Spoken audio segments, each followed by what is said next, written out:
एक बार की बात है। एक गांव में रमेश और मोहन नाम के दो भाई रहते थे। बड़े भाई का नाम रमेश तथा छोटे भाई का नाम मोहन था। रमेश की शादी हो चुकी थी। उसकी पत्नी का नाम हेमा था। हेमा बहुत ही कुटिल स्वभाव की थी।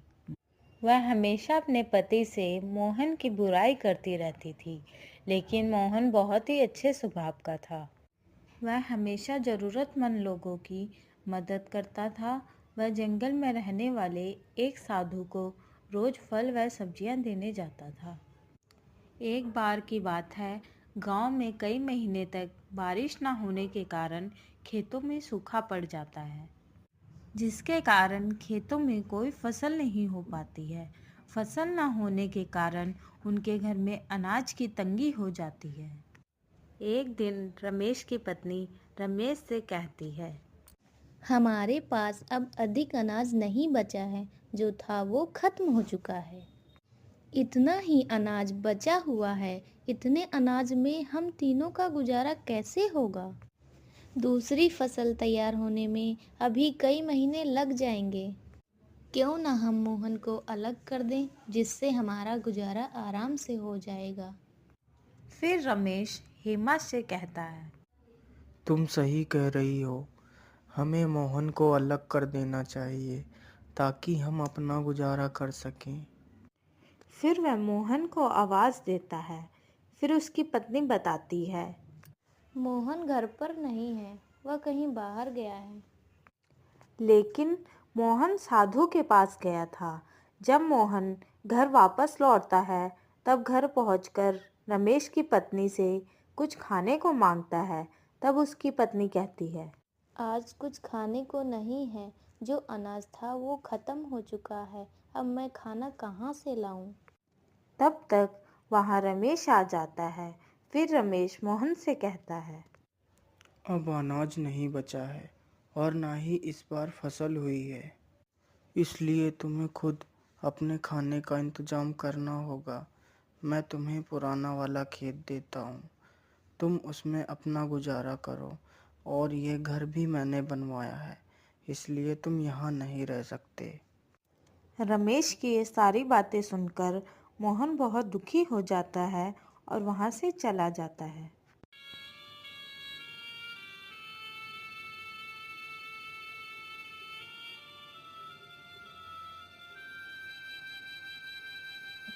और साधु के पास पहुंचता है।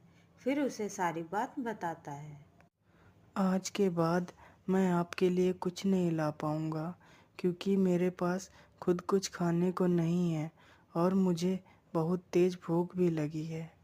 मोहन की यह बात सुनकर साधु बोलता है, बेटा, तुम चिंता मत करो, मैं तुम्हारे लिए कुछ खाने को लाता हूँ।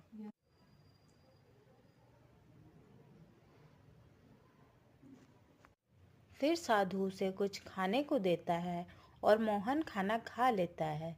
फिर साधु उसे एक जादुई घड़ा देता है और कहता है, बेटा, ये घड़ा लो। तुम इस घड़े के सामने अपनी जो भी इच्छा प्रकट करोगे वह पूरी हो जाएगी। लेकिन याद रखना, अगर इस घड़े के सामने अन्य व्यक्ति ने अपनी इच्छा प्रकट की तो उसकी मृत्यु हो जाएगी। ठीक है बाबा, मैं इस बात को याद रखूंगा। फिर मोहन वहां से घड़ा लेकर अपने खेत के पास पहुंचता है और घड़े से कहता है, हे जादुई घड़े, मेरे लिए एक घर बना दो। फिर घड़े के जादू से उसका बहुत सुंदर घर तैयार हो जाता है। ये देखकर वह बहुत खुश हो जाता है। फिर वह घर के अंदर जाता है।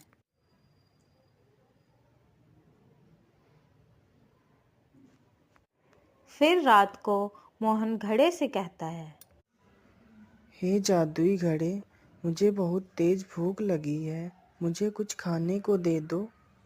जैसे ही मोहन खाना मांगता है, उसके लिए तुरंत एक खाने से भरी हुई थाली प्रकट हो जाती है। फिर वह खाना खा लेता है और सो जाता है। फिर एक दिन रमेश अपनी पत्नी से कहता है, पता नहीं मोहन इतने दिनों से कहाँ है, दिखाई ही नहीं देता। फिर उसकी पत्नी कहती है, हमें क्या मतलब है, कहीं भी रहे।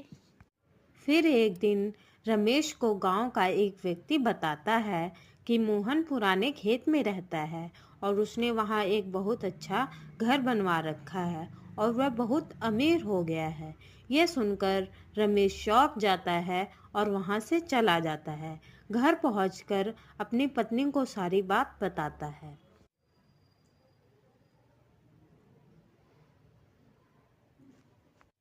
फिर रमेश की पत्नी उसे कहती है, ये कैसे हो सकता है, इतनी जल्दी वो अमीर कैसे हो सकता है। अभी कुछ दिन पहले हमने उसे अलग किया था। फिर रमेश कहता है, हमें जाकर पता लगाना होगा कि वह इतना अमीर कैसे हो गया। फिर वह दोनों रात को मोहन के घर में देखते हैं कि मोहन जादुई घड़े से खाने को मांगता है। फिर घड़े से खाने की थाली आ जाती है। यह देखकर रमेश सोचता है। अच्छा, तो ये इस घड़े से अमीर हुआ है। फिर मोहन खाना खाकर सो जाता है। फिर रमेश घड़े को चुरा कर ले जाता है और सुबह होते ही उस घड़े से कहता है, हे जादुई घड़े, मुझे बहुत सारा सोना दे दो। जैसे ही रमेश अपनी इच्छा घड़े के सामने प्रकट करता है, उसकी तुरंत मृत्यु हो जाती है। यह देखकर उसकी पत्नी जोर जोर से रोने लगती है और कहती है, हाय हाय, ये क्या हो गया आपको, हे भगवान, ये क्या कर दिया आपने। फिर वह दौड़कर मोहन के पास जाती है।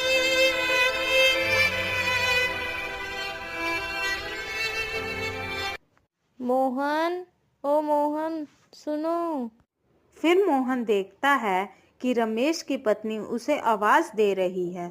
तब मोहन उसे पूछता है, क्या हुआ भाभी? मोहन, तुम्हारे भाई को पता नहीं क्या हो गया है। वह यहाँ से तुम्हारा जादुई घड़ा चुरा कर ले गए थे और जैसे ही उन्होंने जादुई घड़े से अपनी इच्छा प्रकट की, तभी अचानक से वह बेहोश हो गए और जमीन पर गिर गए।